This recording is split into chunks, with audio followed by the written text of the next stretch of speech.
Hello, this is Nicholas Moschetti of buckeTOlist, and I'm here with Sean Jacquemain of Snakes Lattes. Welcome, Sean.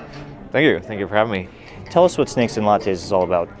Well, we are a board game cafe, so we have over 3,000 board games that people can come in here. There's a $5 cover charge, and then you can stay and play.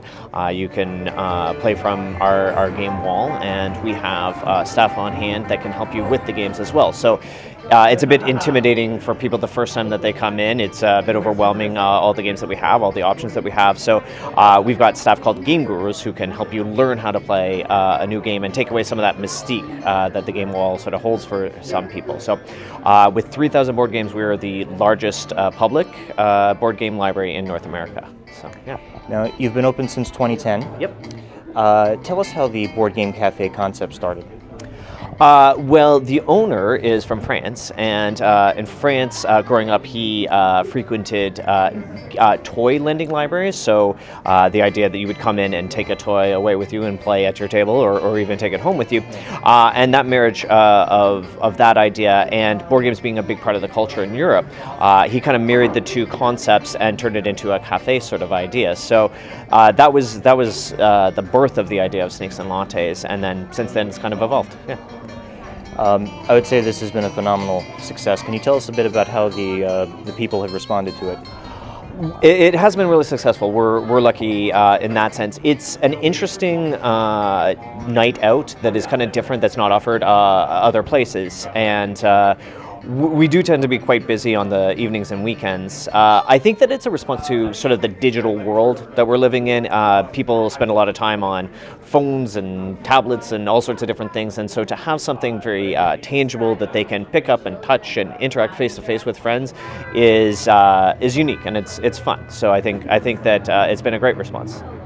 Now, you boast over 3,000 games. Yeah. Tell us what some of the more popular games are here. Well, certainly one of our bread and butter games is a game called Cards Against Humanity, which is kind of a silly, dirty party game it's called a party game for horrible people, and people tend to come here and have a lot of fun with that one. As long as you're not easily offended, you'll have a good time with that one. Settlers of Catan is kind of mid-level strategy game that a lot of people really like. And then classics like Scrabble, Jenga, things like that are always in style, so yeah. You have games here from literally all over the planet. Yeah. Tell us about some that may not be as familiar to the North American audience. Yeah, sure. Well, I've got one game that I really enjoy. It's called Last Will, and the idea of this game is that your rich uncle has died, and he wants to leave his fortune to the cousin that's going to enjoy it the most. So you all start with a certain amount of money, and whoever can spend that money the quickest is going to win the game. So it's kind of a reverse economic game. It's like the anti-Monopoly, if you will, and it's pretty funny. There's also a game called Seven Wonders, which is very interesting. It is a strategy game that you're building a civilization based on one of the cities where one of the seven wonders of the ancient world would be. But for a deep strategy game, it only takes about a half hour to play, and it's a unique drafting mechanic so that it's always everybody's turn at the same time. So, I mean, that's pretty neat as well. Yeah. And your favorite game?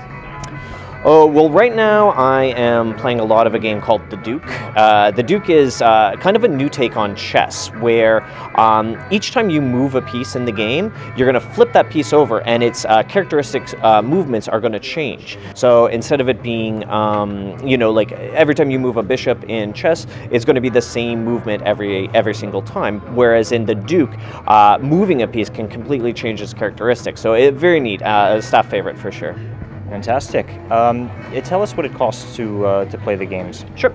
It's a $5 cover charge, and that's per person, and then you can stay and play as long as you want and get access to the library, and also the brilliant minds of the game gurus who can help you pick those games. So, sounds good. I'm ready to play. This is Nicholas Moschetti with Sean at Snakes and Lattes.